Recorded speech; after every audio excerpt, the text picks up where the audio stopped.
What's up, guys? Jimbo here, and it's been a little while since we've seen each other, but I've got a few things showing up, and I thought I'd start out with something a little different. So today I've got two packages showing up, and I'm going to split them up into two different videos because this first one's actually a watch. It's my first watch video, and that is because I really haven't been wearing a watch too much. I like watches, they're fine and all, but I don't know. I always thought I could just, whatever, just use my cell phone, right? But I don't know. I recently got this new Samsung Galaxy S7, and it's big, man. I notice it's so big that even just pulling it in and out of my pocket is annoying. So to just check the phone, now that this phone is bigger, checking the time, I don't want to have to pull my phone out just to do that. Also, one thing I really would love to be able to do is just turn my phone off and completely forget about it when I'm out in the wild doing stuff and, hiking, walking my dog, exercising, camping, hunting, fishing, whatever. Shooting. I just want to, forget about my phone. But I don't want to lose all of, the functionality of it. Getting the time, date, number of other things you can use a phone for, which leads me to this very first purchase. And I figured, if I was going to get a watch that isn't this watch, which I'll take it off and show it to the camera for a second here. This is my father's Victorinox 1884 officer's watch, and it's a little bit of a fancier version than the normal one. It's got a nice mother of pearl background. Some sources actually labeled it as a woman's watch, but I don't know. It was manly enough for my dad, so, and I actually really like it, so. And it actually looks a lot like one of my friend's Rolexes, so, on a classy level, he gave me some props on that. He was like, damn, look at this Rolex that I have, and he's really into watches, and he thought this was a sick watch, so I really like it, and can you get any better than, inheriting a timepiece from your father? So, it took me a little while to actually want to wear this watch, just because of, certain feelings involved with that, but I eventually recently decided that I want to start wearing a watch again, and so the first thing I obviously wanted to do was just get my dad's watch out first and replace the battery. He needed to take a couple links out. He had a thicker wrist than me, but anyway, I've been really enjoying wearing this watch, but it is a little bit fancy and a little bit low on features for an everyday carry watch. So what did I do? I went ahead, I watched a lot of videos, like I always do. I have to say nutnfancy is one of my, go-to guys on information on gear, knives, guns, and now watches. And he just happened to be making a whole bunch of watch videos lately. And really focusing on mostly Casio Gshock watches. And this is, I don't think, one that he showed in any of his videos, but if you can't tell now, by now, we're doing an unboxing video here of the Casio Gshock Rangeman. And,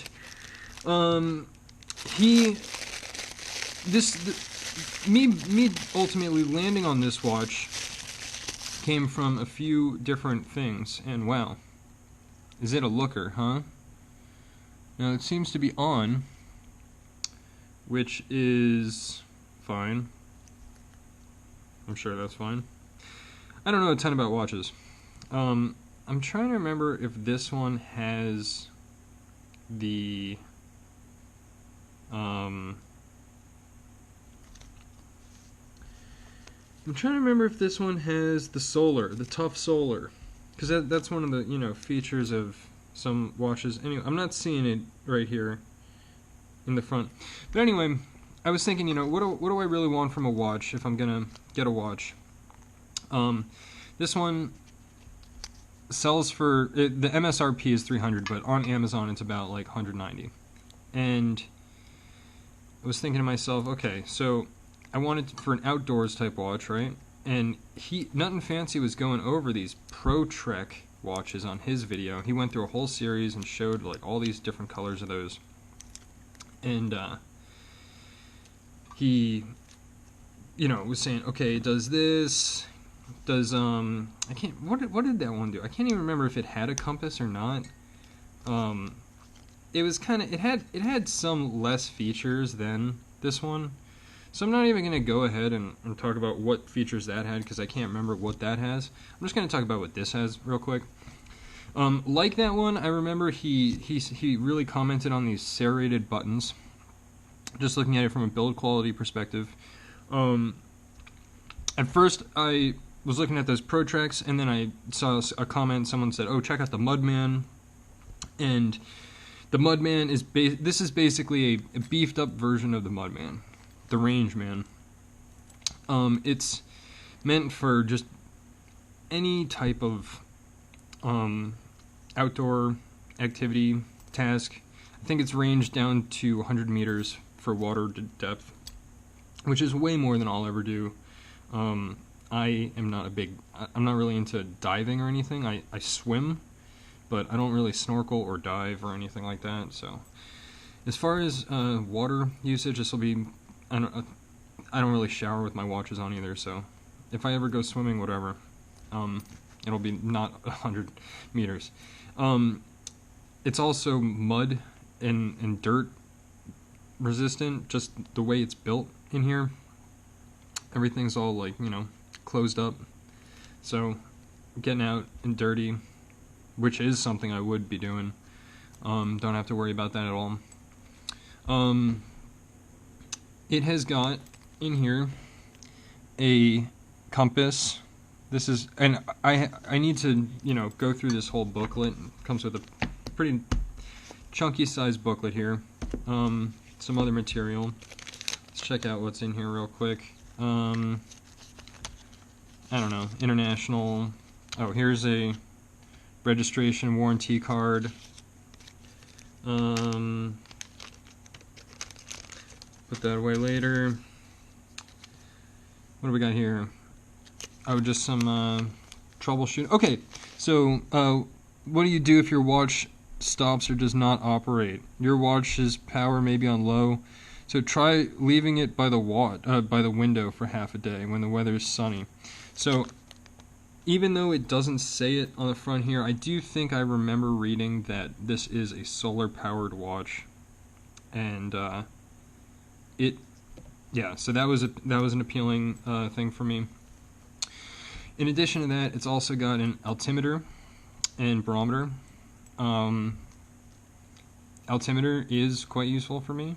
I do a lot of hiking, so it would be pretty cool to track that kind of stuff just here on my watch, so I can turn off my phone. I do use apps for that kind of thing, but also reception and all that, it just drains your battery like crazy, so it's just not even, I've stopped using those things because I don't want to drain my cell phone battery. Now I can just turn my phone off and have that be safely fully charged for if I ever need it in an emergency. It also has the other, you know, basic G-Shock things, you know, stopwatch, timer, all that stuff. I want to say that there is one cool thing, one last thing I will mention. That's the altimeter, turning it on. Compass mode. So I'm just cycling through the modes here, saying heading south by southwest, turning it west by, north, north, northeast. So that's really cool. Shows which direction it's going in. Here's the barometer reading. Shows that it's going down. I need to look into how to actually read that because I don't know much about barometers, but I thought that would be a fun, cool science thing just for me to look up and read and figure out how those work. And it's now showing the temperature too, which is cool in Fahrenheit. I need to calibrate that, so we'll see how accurate that is once it's actually calibrated. So yeah, those are those main ones that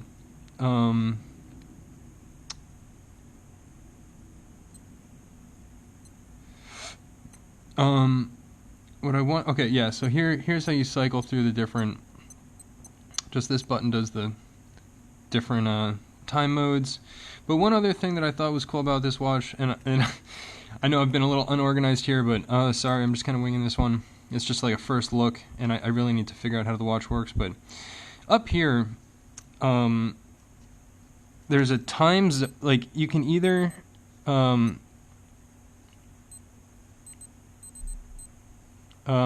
sorry, I'm trying to get it back to the regular display.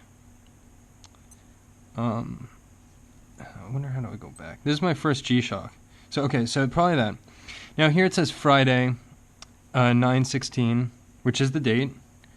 I hope so. The 16th of September, yes. That's what my other watch says too.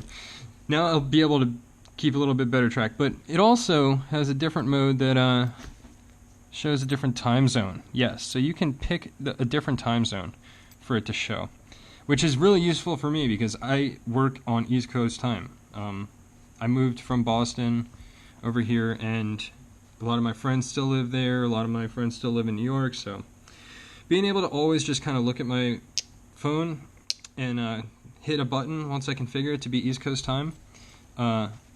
I mean, be able to look at my watch, not look at my phone, and be able to tell. Yeah, this is going to replace my phone. It's going to be the thing that I look at when I need information. This will be the thing that I look at when I'm really just socializing or doing whatever. But whenever I need some important information, I'll be able to do it with this. So with that, guys, thanks. I'm not going to keep you here any longer. So Jimbo out, and stay tuned for some more knife videos.